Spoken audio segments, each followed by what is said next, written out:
আর মাত্র 5 দিন, আর 5 দিনের মধ্যে বাংলাদেশ জাতীয় ক্রিকেট দলে মোটামুটি বড় দুটো ঘটনা ঘটতে যাচ্ছে। এবং এই দুই ঘটনার প্রথমটা যেটা, সেটা হচ্ছে আপনারা যেটা ট্যাগলাইন দেখছেন যে ওয়ানডে ক্যাপ্টেন।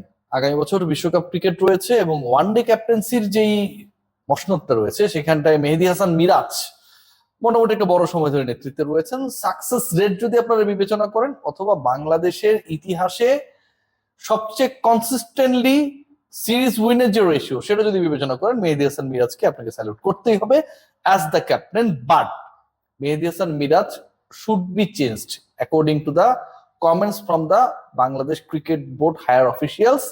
এবং সেই চেঞ্জটা 29 তারিখ, 29শে জুলাই ঘোষণা হওয়ার সম্ভাবনা রয়েছেন। কে হচ্ছেন বাংলাদেশ ক্রিকেট টিমের নেক্সট ক্যাপ্টেন, সেই ডিসকাশনটা আমি করব। এবং এখানটায় এর আগে যে আলোচনাটা করেছিলাম যে দুটা অপশন নিয়ে আলোচনা হচ্ছে, লিটন কুমার দাস এবং নাজমুল হোসেন শান্ত, সেই অপশনটা এখন একে নেমে এসেছে যতটা বাংলাদেশ ক্রিকেট বোর্ডের আবহাওয়া ইন্ডিকেট করছে।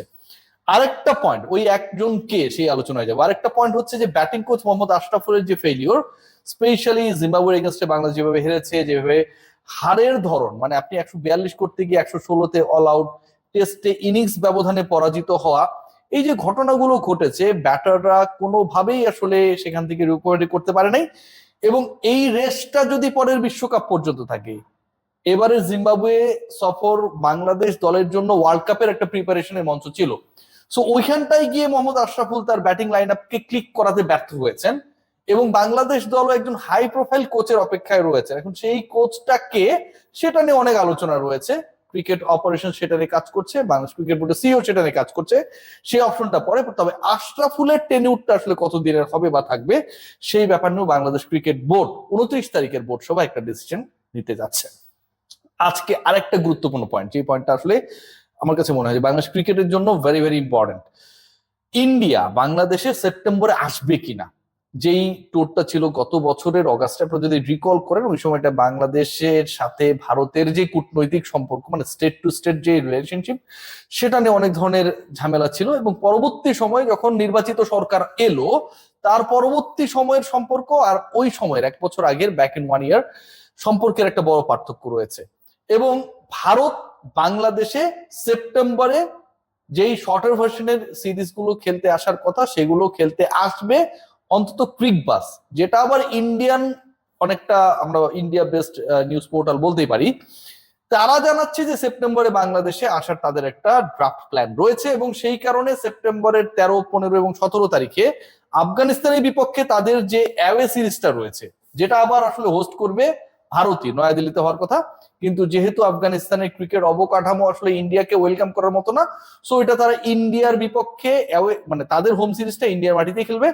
সেই সিরিজও নাকি পিছিয়ে যেতে পারে, কারণ বাংলাদেশের সাথে খেলার পরে আফগানিস্তান অ্যান্ড দেন এশিয়ান গেমসের একটা হিসাব নিকাশ রয়েছে। সো ভারত আসছে, এবং ভারত সেপ্টেম্বরে আসছে, এটা ভারতীয় গণমাধ্যমই আসলে উস্কে দিচ্ছে।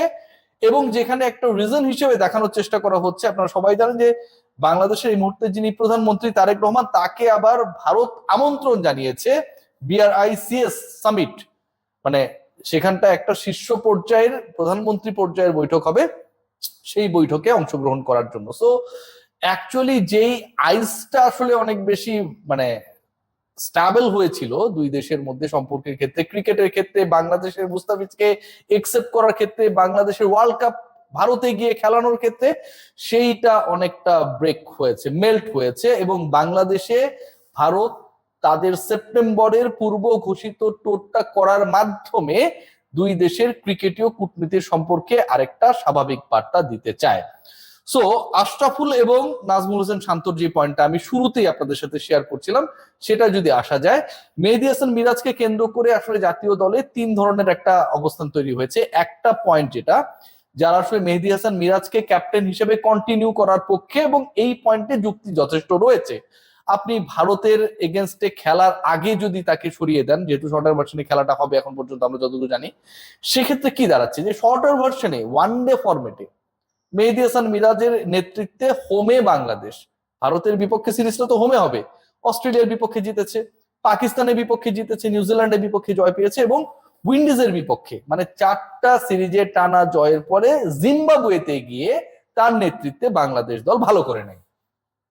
জিম্বাবুয়েতে গিয়ে বাংলাদেশ দল ভালো করে নেয়। এখন জিম্বাবুয়েতে বাংলাদেশ ভালো করে নেয়, এটার কারণে কি প্রিভিয়াস 4 সিরিজে বাংলাদেশের থেকে বেটার অর হায়ার র্যাঙ্ক টিমের বিপক্ষে যেই ক্যাপ্টেন আপনার দলকে জেতালো বা যেই ক্যাপ্টেন্সির আন্ডারে আপনার দল ফল পেল, সেই ক্যাপ্টেনকে আপনি সরাই দিবেন কিনা, পয়েন্ট নাম্বার 1। এবং এটা নিয়ে যথেষ্ট আর্গুমেন্ট রয়েছে যে is it the proper time যে মেহেদী হাসান মিরাজকে আপনি এখন সরিয়ে দিবেন।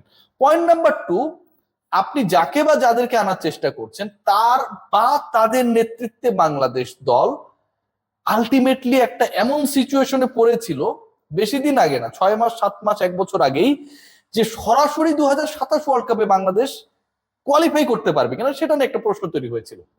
এখন সাকসেসফুল যিনি, তাকে সরিয়ে যিনি সাকসেসফুল ছিলেন না এবং সাকসেসফুল না থাকার কারণে যাকে সরিয়ে দিয়েই মিরাজকে ক্যাপ্টেন বানানো হয়, সেই তাকে আপনি ব্যাক করাচ্ছেন, এটার পেছনে লজিকটা কি? এখন একজন ক্যাপ্টেন ভুল ডিসিশন নিয়েছে, তার কিছু কিছু ডিসিশন অনেকটা মনে হয়েছে যে আসলে তিনি তার ব্যক্তি স্বার্থকে প্রাধান্য দিয়ে নিচ্ছেন, কাউকে বোলিং এ আনছেন না, কাউকে বোলিং এ আনছেন, নিজেই বল করছেন, অনেক ক্ষেত্রে বাংলাদেশ দল সাফার করছে। বাট ওই যে বললাম, জিম্বাবুয়ে সিরিজের আগের 4টা সিরিজে তো সেই ক্যাপ্টেন আপনাকে জিতিয়েছে। সো তার ব্যক্তিত্ব নিয়ে, তার পারফরমেন্স নিয়ে, তার ক্যাপ্টেন্সি নিয়ে, তার কৌশল নিয়ে, তার পরিকল্পনা নিয়ে অনেক প্রশ্ন থাকলেও end of the day he ultimately was successful to bring the success. ওই জায়গাটা আপনি মিরাজকে সরাবেন কিনা, ওই জায়গায় মিরাজকে সরানোর পক্ষে যথেষ্ট যুক্তি উপাদান রয়েছে কিনা, এই পয়েন্টটা নিয়ে যথেষ্ট আলোচনা রয়েছে। এখন কে হচ্ছে ওই একমাত্র ক্যাপ্টেন যাকে নিয়ে এখন আলোচনাটা আসলে একটা জায়গায় গিয়ে স্টিক করেছে? সেই লোকটা হচ্ছে নাজমুল হোসেন শান্ত। এখন পর্যন্ত যে তথ্য রয়েছে তাতে নাজমুল হোসেন শান্ত, লিটন কুমার দাস এবং নাজমুল হোসেন শান্ত এই দুজনকে নিয়ে আমি এর আগে ডিসকাশনটা করেছিলাম, আপনাদেরকে জানিয়েছিলাম যে এই দুজনের মধ্য থেকে একজন মেহেদী হাসান মিরাজের রিপ্লেসমেন্ট হবেন এবং সেটা অন্তত 2027 ওয়ার্ল্ড কাপ পর্যন্ত বাংলাদেশ দলকে নেতৃত্ব দেওয়ার জন্য সেভাবে প্ল্যান করা হয়েছে। নাজমুল হোসেন শান্তর ব্যাপারে আসলে ঝোঁকটা বেশি কয়েকটা কারণে, নাজমুল হোসেন শান্তর এই ফরম্যাটের পারফরমেন্সের কারণে। দ্বিতীয় পয়েন্ট সেটা হচ্ছে নাজমুল হোসেন শান্ত, তার যদি ইন্টার ক্যারিয়ার দেখা হয়, ওয়ান ডেতে তিনি যতটুকু ফোকাসড এবং ওয়ান ডেতে তার উপর যতটুকু ডিপেন্ড করা যায়, নাজমুল হোসেন শান্ত যখন পিক ফর্মে থাকেন সেই ডিপেন্ডেন্সি তুলনামূলকভাবে লিটন কুমার দাসের উপর যতটা ওয়ান ডে ফর্মেটে আমি কথা বলছি কিন্তু আবারও করা যায় তার তুলনায় বেশি। লিটন কুমার দাসের একটা সময় এমন সিচুয়েশনও হয়েছিল যখন বাংলাদেশ স্ট্রাগল করছিল, লিটন কুমার দাস 5 ইনিংসের মধ্যে 3টা 0 মেরেছিল, তারপরও লিটন কুমার দাসের ব্যাটিং অর্ডার চেঞ্জ করে নানাভাবে তাকে ক্যারি আউট করা হয়েছে, ফর্মে ফেরানোর চেষ্টা করা হয়েছে, বাট এরকম সিনারিও তুলনামূলকভাবে শান্তর ক্ষেত্রে ঘটে নাই। সো নাজমুল হোসেন শান্ত বিবেচনার জায়গায় অনেকের মতে তিনি মানে more smarter than Liton and Miraj সেই জায়গাটায়, এবং গেমটাকে অনেক শার্পলি তিনি বোঝেন, সেরকম একটা পয়েন্টসের জায়গায় বিগ পসিবিলিটি যে মেহেদী হাসান মিরাজের replacement on 29 July Nazmul Hossain Shanto in ODI format হতে যাচ্ছেন। মোহাম্মদ আশরাফুলের ব্যাপারে সিদ্ধান্তটা কি, এটা নিয়ে খুব মজার একটা ব্যাপার রয়েছে। মোহাম্মদ আশরাফুলকে সরাতে চায়। মোহাম্মদ আশরাফুলের যে সাকসেসের জায়গা, মোহাম্মদ আশরাফুল আসলে দলকে, সত্যি কথা মানে ধরেন আপনি কাকে ক্লিক করাবেন, যিনি ইনফর্ম রয়েছেন তাকে ক্লিক করানোর কিছু নেই, তাওহিদ হৃদয়কে শেখানোর কিছু নেই, তিনি ভালোই খেলছেন, রাইট? সো যারা আসলে স্ট্রাগল করছে ওই জায়গা থেকে আপনি পারফরমেন্সটা বের করার চেষ্টা করবেন। সো ওই জায়গাগুলোতে আমার কাছে মনে হয় মোহাম্মদ আশরাফুলের উপর টিম ম্যানেজমেন্ট খুব একটা হ্যাপি না। মোহাম্মদ আশরাফুল ওই সাকসেসটা আসলে আনতেও পারেন নাই। এখন আশরাফুলকে আপনি আরেকজন ব্যাটিং কোচ পাওয়ার আগে যদি সরিয়ে দেন, তাহলে যেই ব্যাটিং কোচের ব্যর্থতার কারণে আশরাফুলকে ইন করানো হয়েছিল মোহাম্মদ সালাউদ্দিন, ওই সময় সিনিয়র অ্যাসিস্ট্যান্ট কোচ ছিলেন, তাহলে তো ঘটনাটা একই ঘটে গেল যে আপনি সালাউদ্দিনের ব্যর্থতার কারণে আশরাফুলকে এনেছেন, আশরাফুলের ব্যর্থতার পর আপনি কাকে আনবেন যদি না আপনি নতুন কাউকে ফিক্সড করেন? ওই জিনিসটা, ওই ফিক্সটা এখন পর্যন্ত হয় নাই as per the news I have. So আশরাফুলকে সরিয়ে দিলেও আশরাফুলকে সহসাই সরানো হচ্ছে, ব্যাপারটা এরকমটা না। মিরাজের ব্যাপারে ইমিডিয়েট ডিসিশন মেক হবে এবং ইম্পর্টেন্ট যে আলোচনাটা করছিলাম, বাংলাদেশ দল অল সেট যে ভারত এখানটায় এসে তাদের শিডিউল যে সিরিজটা গত অগাস্টে খেলার কথা ছিল সেটা এবারে সেপ্টেম্বরে খেলবে, অ্যান্ড আফগানিস্তানের বিপক্ষে তাদের যে শিডিউল সিরিজ সেটা অন্তত 2-3 দিন পিছিয়ে যাবে। এমনও হতে পারে ইন্ডিয়ার দুটা ডিফারেন্ট ন্যাশনাল টিমকে ভারত, মানে দুটা আলাদা ন্যাশনাল টিমকে আফগানিস্তান এবং বাংলাদেশের বিপক্ষে দুইটা আলাদা সিরিজে খেলাবে, এরকম আমরা বহুবার দেখেছি, হয়তো এবারও আরেকবার দেখার অপেক্ষা থাকবে। সবাই ভালো থাকবেন।